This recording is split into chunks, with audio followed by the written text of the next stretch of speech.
நம்ம பொறப்பே ஒரு போராட்டமா தான் இருக்கு.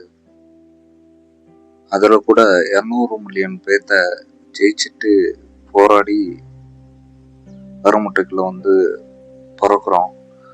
ஆனா 10 மாசம் அம்மா சுமந்து கருவறையில இருந்து நம்ம வெளியில வந்ததுக்கு அப்புறம் அதோட மிகப்பெரிய போராட்டம் அந்த உலகத்தோட நடக்குது. ஆனா அதுக்குள்ள நம்மளால முந்தி ஓடி வந்து ஜெயிச்சு ஒரு பிறப்பு எடுக்க முடியுது.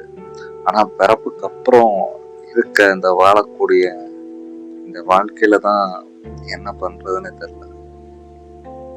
குழப்பங்கள், தவிப்புகள், ஏகப்பட்ட விஷயம் அப்படியே மனசை போட்டு அழுத்துது.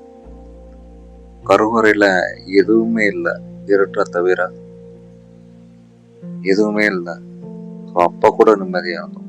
இப்ப நல்லா கை நிறைய சம்பளம் இருக்கு, நல்லா வாழ்றோம். இருந்தாலும் அந்த நிம்மதி இல்லை. அப்ப ஜெயிக்க முடிஞ்ச என்னால இப்போ பயம் மட்டுமே இருக்கு.